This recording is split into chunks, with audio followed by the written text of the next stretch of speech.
Can you hear me? I want to talk about this jig right here, and I have tracked down the jig that we've been looking for 2 years now. Found it by accident because I was looking for, I was going on old footage of, if you guys remember, our Wizard rods that look like the NRXs, and I had the medium heavy and the medium. The medium came broke. I fixed it. I fished them both. And in the meantime, while I was testing them, Matt had caught, that day I was with him, he caught 3 big bass. Like nothing big was hitting. All of a sudden, he caught 3 real big bass in just not that many hours' time on that jig. And I was trying different color jigs during that time. I don't know if all that footage made it in, but basically, I'm like, what? Like, so I'm trying to kind of imitate what he had on at the time. So at the time, he had a jig that looked just about like this with, I think it was a Baby Rage Menace, but in that color, if you guys remember right, that's where I started really liking that green, green pumpkin, purple, and gold. Baby Rage Menace, the Rage Crawl is what I've got on this. So anyway, I dove down that on getting different soft plastics close to that color. But in the meantime, we tried to track down, because Matt, he didn't know for sure exactly where he bought that jig. He didn't know what name it was, if it was from Bass Pro, from Rogers, or from down at Everhart's down in Clinton, Missouri. He couldn't remember where he got the jig. So that same day, I went home that night and actually ran up to Rogers and tracked down these, which are, they look just like this, untouched, which is just a Crocogator jig, which is a fairly close head, sort of close on the colors it had, but it didn't have any live rubber. So I fished, was it the very next day? Or maybe it was the next week. I think maybe, I can't remember now. I'd have to go back and look at the footage, but it wasn't long before I found some live rubber. I think I got it at Everhart's, because I went there looking also while I was down there fishing with Charles. And I kind of made my own version of the closest I could get to the one he had. Not that that maybe even matters, but I've heard a lot of guys that have been jig fishing for a long time will swear by live rubber at certain times. It's the deciding factor when them bigger bass will hit a jig. I'm just telling you, there's just some guys out there that swear by it. I can't tell you if I'm there yet or not. If I'm there yet or not. So I was looking for the Wizard rod. I'm like, did I even really like those rods or not? Because I'm kind of looking for another more designated jig rod. What I'd like to find is a jig rod that would throw this and even down to the lighter, say, possibly this. So much different size of hook, but like not necessarily maybe all the way down to a bitsy bug, but like to a 1/2 ounce jig, or sorry, starting around a half. I'd usually go 3/8 or half. I don't really go any bigger than that, but 1/2 ounce, like basically a 5/0 hook down to, I don't even know if I got a little bitsy bug laying around close, but yeah, I think that's a bitsy bug, like a 1/16 or an 1/8 ounce. Still, I think, is that a 2/0 or something? But, you know, just an excellent all-around kind of jig rod, which I've got rods now that I can throw all of those on. But I really don't have a jig rod, which I had with those, and I've since got rid of those rods. I actually did some wheeling and dealing. The worst thing about those whole things was I didn't like, if you remember, I've got the Zillion 10 from AliExpress. That reel is just way too fast.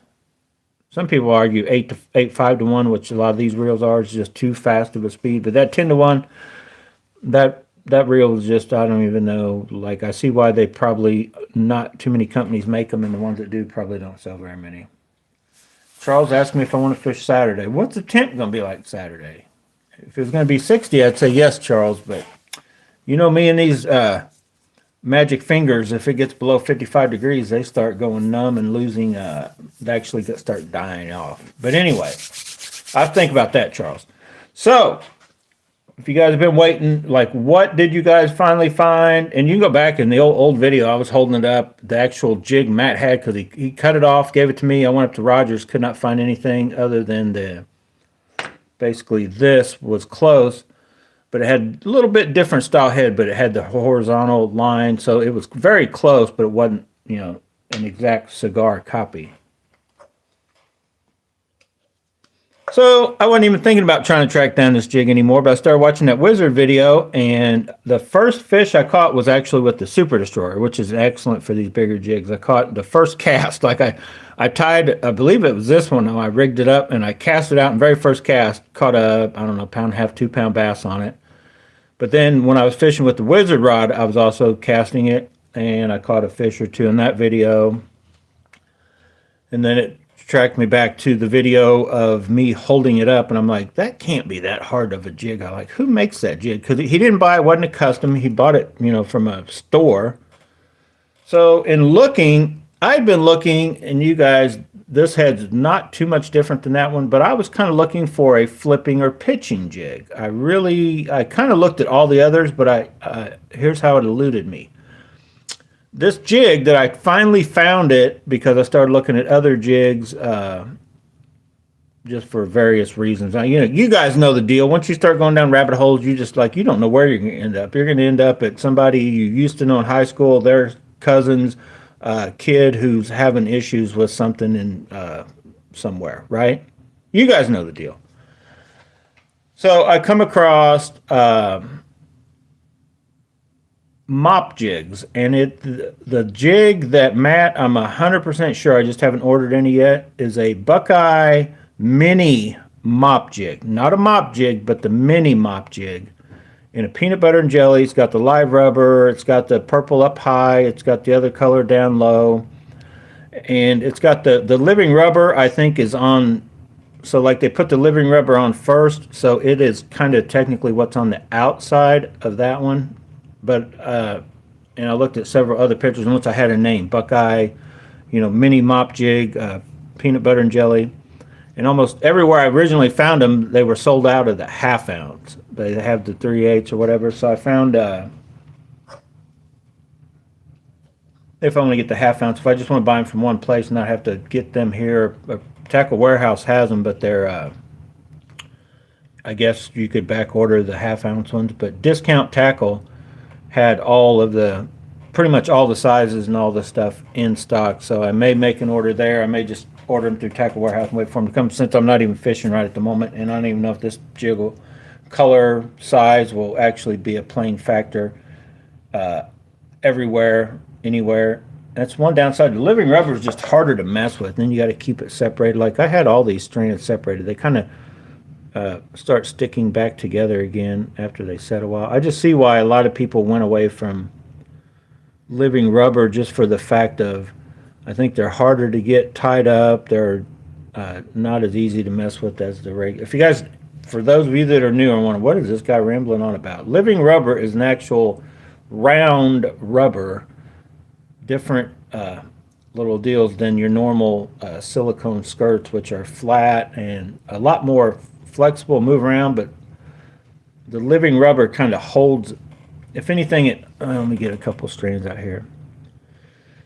Once you get them all separated, which these were, I don't know why they're sticking back together like they are, but they kind of hold their shape better, and like underwater, there's a little more to them. So underwater, if you look at underwater footage, difference between live rubber and just silicone skirt material, it is different. So some guys don't even think that there's any difference at all, and other guys will swear by the fact that the best jigs are the ones that have at least some living rubber in them. And this dude is, I think it needed to be a little bit longer, or trim that up. I don't even know what I was doing. I may have just stuck that on there when I was making a video back then or something. But with any jig, while I'm on this thing, I try to put right where the skirting ends, I want the flappers to begin. I usually, like, that shouldn't be a big deal. but I don't want this getting in the way of the legs working properly, I guess what I'm trying to say. But it probably doesn't even make a big difference. And if you go by some of the color things, they claim bass can only see so many colors. But then we'll talk about this thing here in a minute too, the dark sleeper, the sleeper cross. Should I buy another? Because I come across that also, because when I was talking about all these colors, watermelon magic on a sleeper cross is a very close color to that. And if Charles remember right, Charles watching the video, he commented, my meat hunter is a good jig rod. What is that? Which rod is that? One of your caching? But if Charles will remember, I had bad luck with them sleeper craws. They're not like a jig. Like a jig, I can throw. Actually, most, even the little jigs, you can kind of throw them in and around wood somewhat. That sleeper craw, I had two. And of course, the color I really liked, because I had one in Watermelon Magic and another one in, I don't know, something else. I can't remember the name. Like the Watermelon Magic one just kept getting hung up, and I kept trying to get it. Like I got it out, and I got it out, and then the last time I got hung up, I just was like, I'm done with this freaking thing. Like I felt like you couldn't fish it like a jig because it got hung up too much. So I was like, I'm done with those. But after thinking about it, I don't know. I'm wondering if I should get it, because it was getting bit. You can ask Charles. Even the color, I finally switched to the other one. I think I lost it and it broke off too. So I swore off that I would never buy another sleeper craw or a this dude right here, dark sleeper. I didn't want nothing to do with these baits, whether they were mega bass or not. This is actual mega bass. I think I just had it in my box laying weird, and it probably still swim.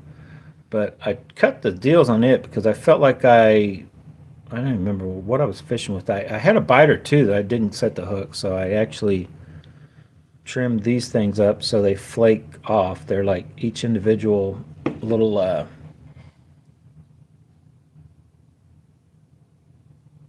made it.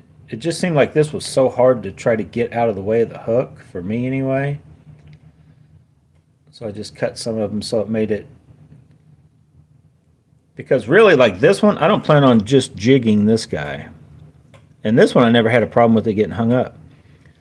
The sleeper craws I had, the hook, like I couldn't run my fingers across the one without the hook wanting to start sticking. Then the other one was fine.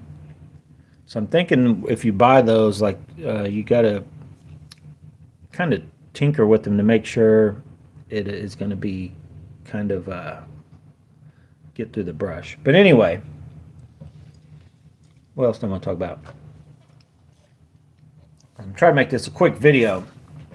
Oh, you got a new one, Charles? I thought you were out riding bicycles. You bought rod and reels. So anyway, yesterday I got out. I was going to make a video yesterday, and I was like, these guys are probably tired of hearing me sit here and talk a lot, not going out and fishing. But I was doing some test casting with this, and I was test casting BFS, and of course, I just left the 20-pound line with the 20-pound leader. Now, I did switch out. I didn't, if you guys remember right, the P-line original, I went back to it because I had the 15-pound.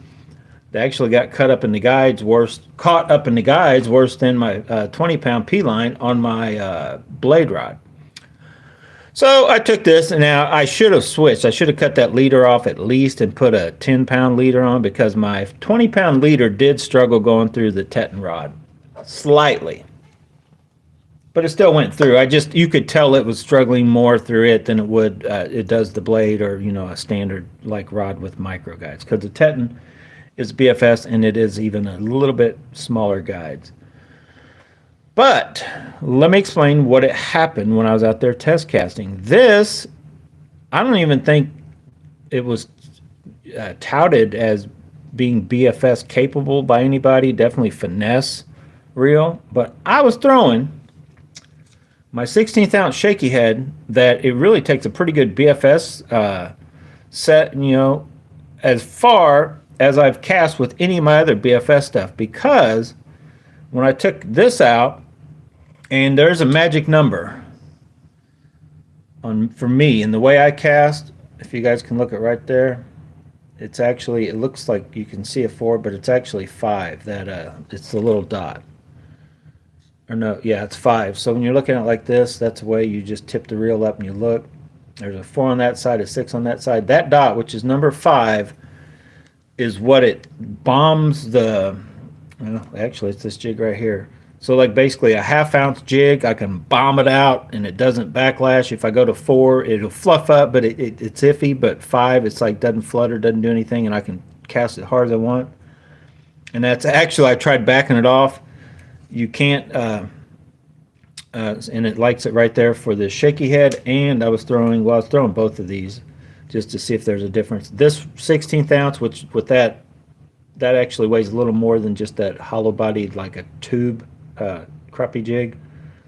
Both of those, if you guys remember right, so those of you that don't watch the channel, you don't know what I'm talking about, but out my casting deal out front here where you cast out into the middle of the road or to the other side of the road. So 20-pound line still on it, on the Teton, I can cast that easily to the middle of the road, or this one. Either one, it will cast them to the middle of the road. Like easy, like I can cast, it doesn't backlat, there's like no, it doesn't have any issues. It'll cast that across, which is what all my other, what I consider were good for throwing a shaky head, to the other, just on the other side of the road. Like it won't hit the sidewalk, but it'll hit into the grass just on the other side of the road, like right there. That's where all the other ones were. The lingual and some of the others I consider good reels for casting shaky heads, 16th ounce shaky heads. Because also, for those of you that don't know, if you're casting a shaky head with a normal worm, it's usually not that big a deal. But of course, this one I need to throw away and put a new tester on because it's all jacked up. That probably affects the wind resistance. But if you cast these too hard, it's like a slingshot effect that just totally screws up your cast. You can cast them sort of hard, but only so hard before the Elastec gets in your way. Way easier if you're using like you can pretty much just fling if you put a Zinkers on. You don't have an issue because Zinkers weigh so much. But with these finesse worms, you kind of have to have a little technique to cast in it. So it was no issue with this. Both. So I was like, well, let me compare that then, because I thought my Steve's shallow spools were also like, they're that good, aren't they? Nope. This reel, the limited with the shallow spool, is not as capable as this reel. Way less effort, and it gets out there. This one, in order to get it cast like trouble free, and the number you got to run it on, upside down, but like it just doesn't do the job for the lightweight baits as well as the new reel. Even though that is a very shallow spool, I'm sure there's more. I think this may still be lighter overall. I'd have to weigh them like they are. Probably should do that. But this is just, it's a bigger spool, and it just struggles more with the littler baits than what that new reel does. They've done that reel is awesome for those lightweight baits. I even struggled with this guy. It'll go and technically beat that by a little, but it struggles. So I can get a touch more distance with this one than I can with that one, but on that setting, I wasn't doing, it won't backlash either. Like, it's hard to explain. It's easier to cast. With this one, I have it set, and it's very good right there where it's at. I don't know if you can see there's negative, positive. So it's a little more towards the negative, so it's not quite turned halfway up, and it flings it. Like, it's excellent at either one of these. It'll get the same distance. Roughly, though, the funny thing is it's only getting about the same distance with these, and if I tried to go down a notch, like it would want to get fluffy, or if I tried to cast harder. So I'm like, yeah, that's its limit. And this one is just, well, like the SV, stress-free, versatile kind of thing. This will still beat it for BFS, and then definitely if you wanted to go smaller, this will still go smaller, and that thing, I think, hit its limit at about 16th ounce, which is probably closer to an 1/8 once you add a little weight to it.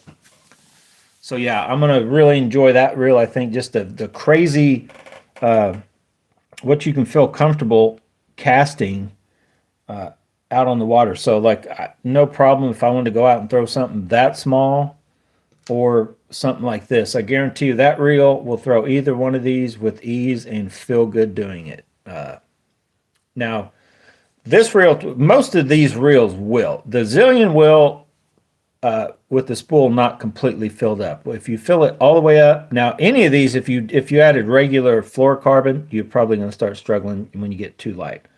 But the fact I fish with braid also helps.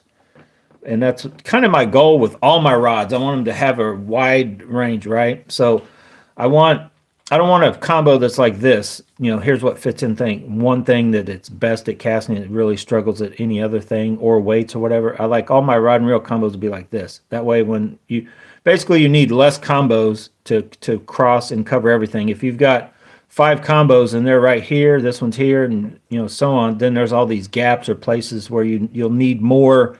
I need another rod and reel for that. I know. As I say that, I got all these expensive rod and reels, and you're like, well, why do you have so many rod and reels? I don't know, just because I can.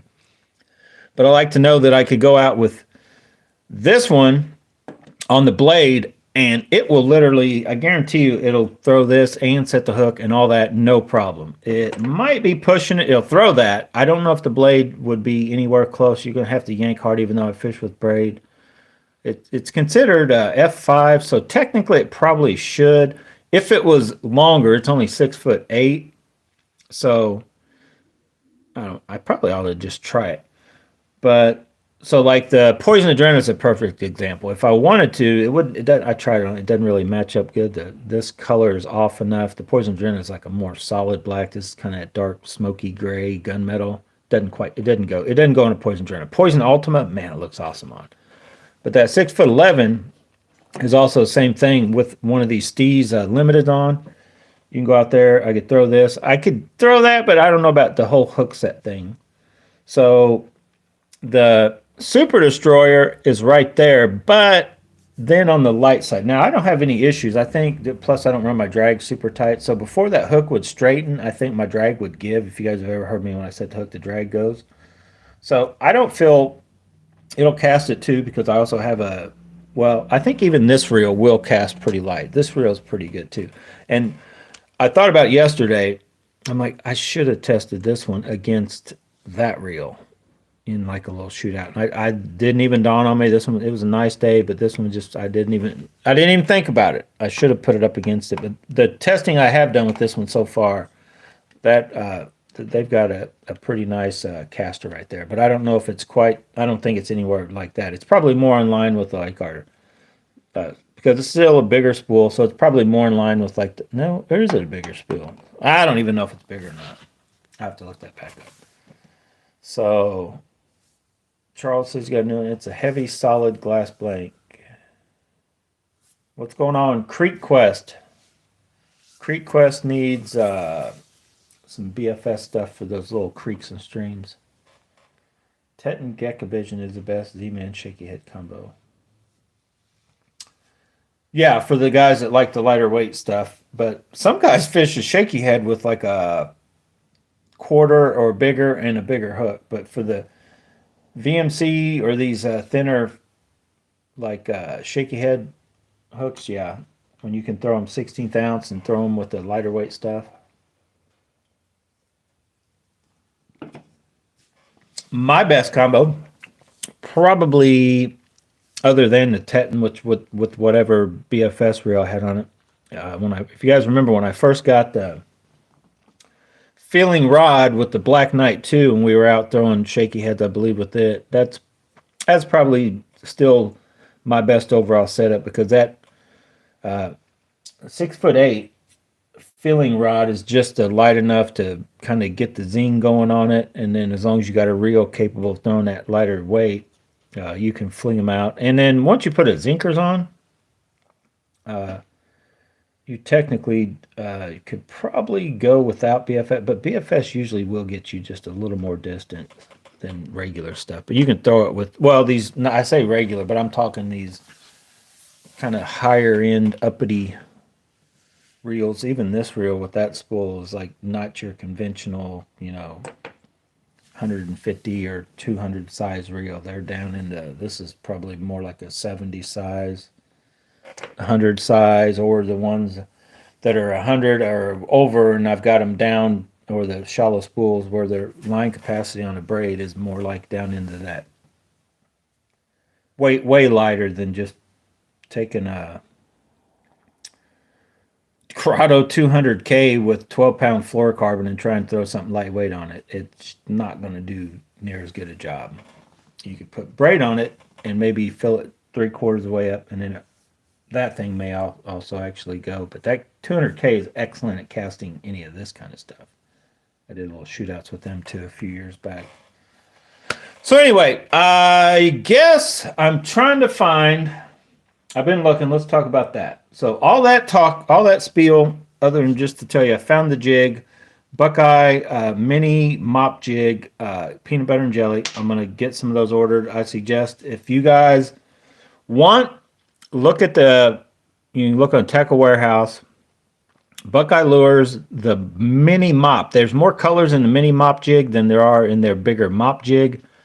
And it doesn't look to me, I mean, it's got a little longer skirt. It doesn't really look like a mop jig. When I'm thinking mop jig, I'm thinking this huge, crazy, like, what do they use that? Like, I don't want to use that. But the mini mop is actually it just looked like a flipping jig and to me.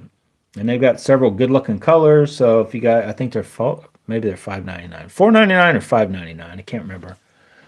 But then also Croco Gators, if this kind of head, and these are good jigs. These are like 2 for $6 or $6.50 or something like that. So they're actually way cheaper.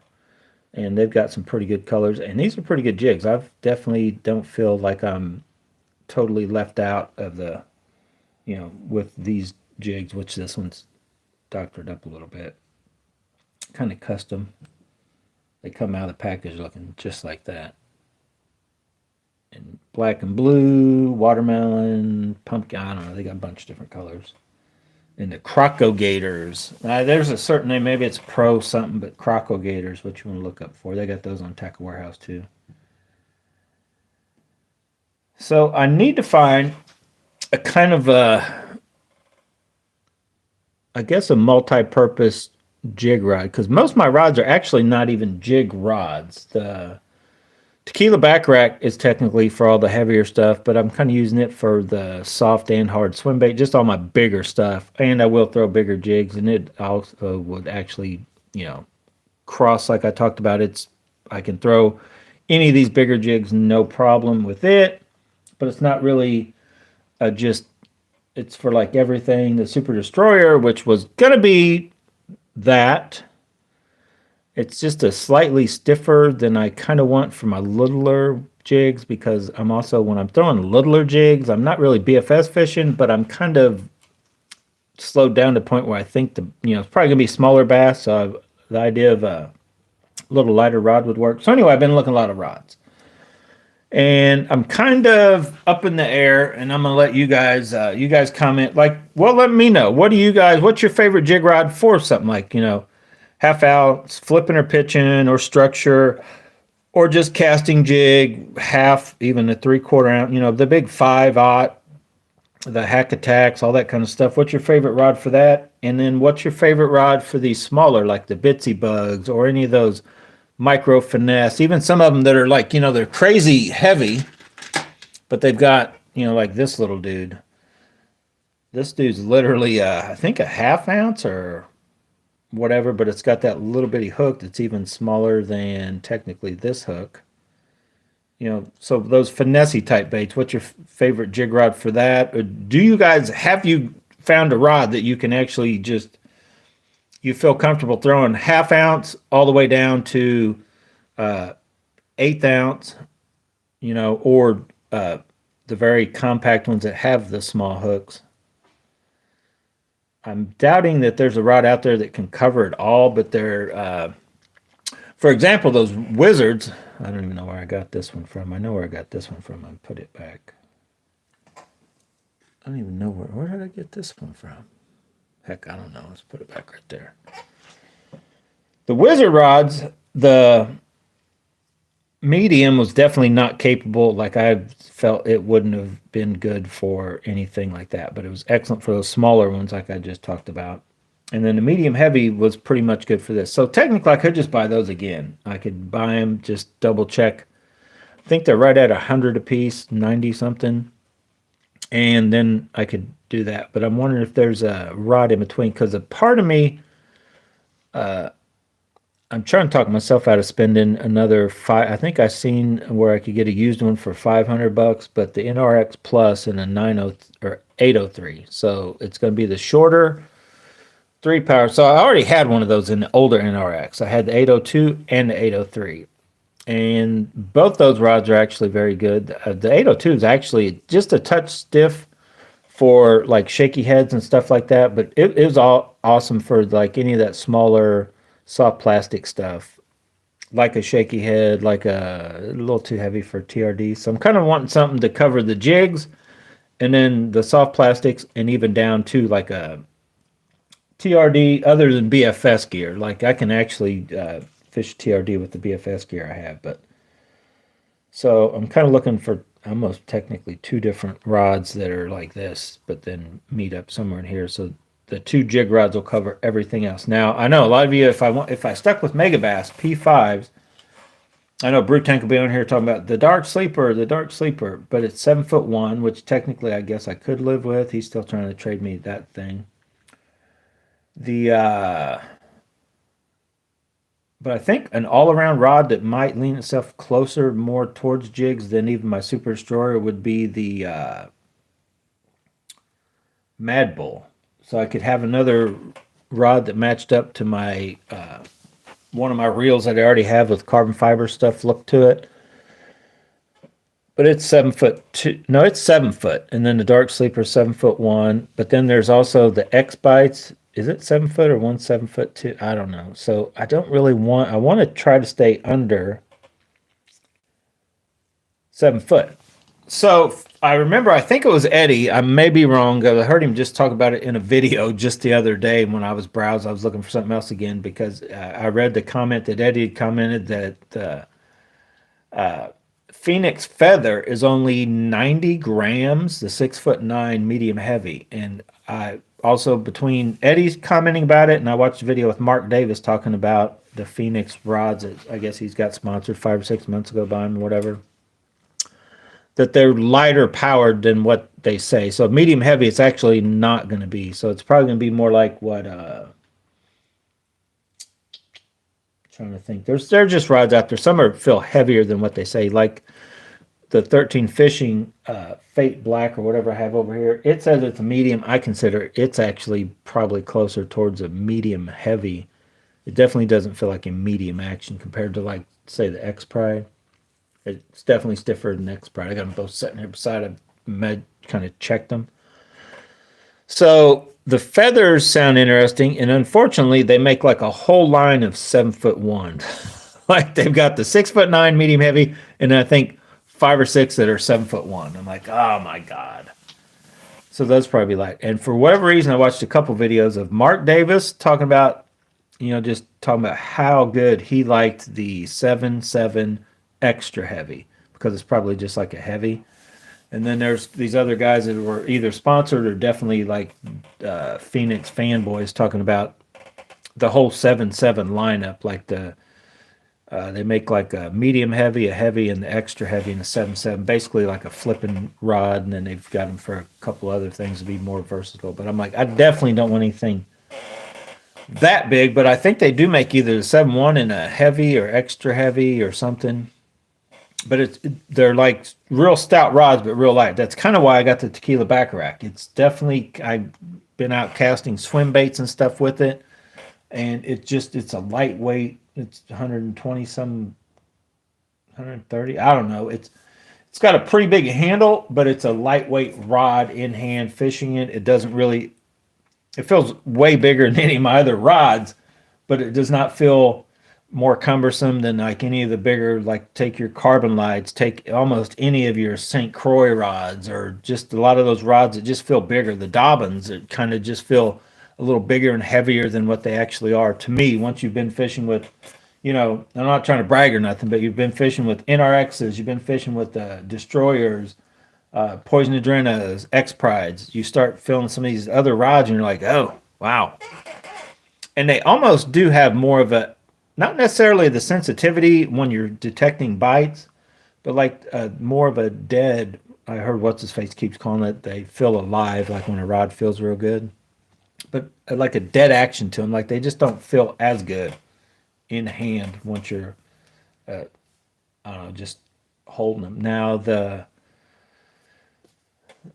Kage rods or whatever Daiwas, they didn't feel too bad. I can't talk myself into any lose. I like that lose for $350. I can't talk myself into spending that much money on a lose rod, even though it doesn't feel bad, but it doesn't feel like a destroyer or the poison adrenaline for that matter. Tackle Warehouse right now has the X Pride 6'10" medium glass for $195. I almost bought that just to try out for like a true crankbait type rod, which the problem is I've got all these other rods. The feeling, actually the Tetton's like the ultimate little 1.0 or smaller, any of them little bitty cranks. The Tetton rod is like excellent for that. The feeling is the next step up for that. And then you could also go to the X Pride 6'10" medium, even though it's like a jerkbait rod, it works excellent for like the 1.5 or even up to whatever square bills, or you could throw a half-ounce rattle trap on it and all that kind of stuff. But so I'm like, I don't even know if I don't need, first of all, I don't need any more. But do I want more? So yeah, maybe I do, maybe I don't. I definitely don't want this, dude. I'm trying to figure out how to get that out to fish where it doesn't take up that much room. You got to glue the legs on or they just plop off. You can ask Charles. Charles remembers this frog. It was getting hit, but man, it was like a nightmare. When those just out of the package without gluing the legs on, you just like get a fish and they're like grabbing at little ones and like bloop. And then I think I had a backlash too. Like it wasn't even a bad one. It just caught and like both legs go poop. And you got to go track them down, get the legs, pop them back. I'm like, this just sucks because they got the little hole here, and they just got like little grooves, and it catches you. They give you a set of other legs, but I'm like, I'm just gluing them suckers in. I don't want to have that hassle of tracking these legs down. Worst case scenario, you just peel that off and scrape off the soft rubbery part and put on your new legs if these do tear or whatever. So I glued them. They're not coming off, but I guess I just need to set that in a box somewhere and see if it holds its form or if it gets distorted, because it does look cool going through the water. If you guys see the new frog out that's got the actual line through, oh, I about jacked myself there. It's got the line through and it hooks here, and so there's like spring-loaded legs. So it's like this, and when you pull, you basically pull, and that's how it moves. That kind of looks cool, but this one does about the same thing. But I don't know if you need any of that stuff. So anyway, as you guys can tell, it's time for me to get out here. I think I gotta go get Chipotle. Stay tuned, a lot more coming. I'll keep you updated on what rod I end up settling on. But comment below what rods you guys prefer for jig rods. That's kind of what I wanted to know.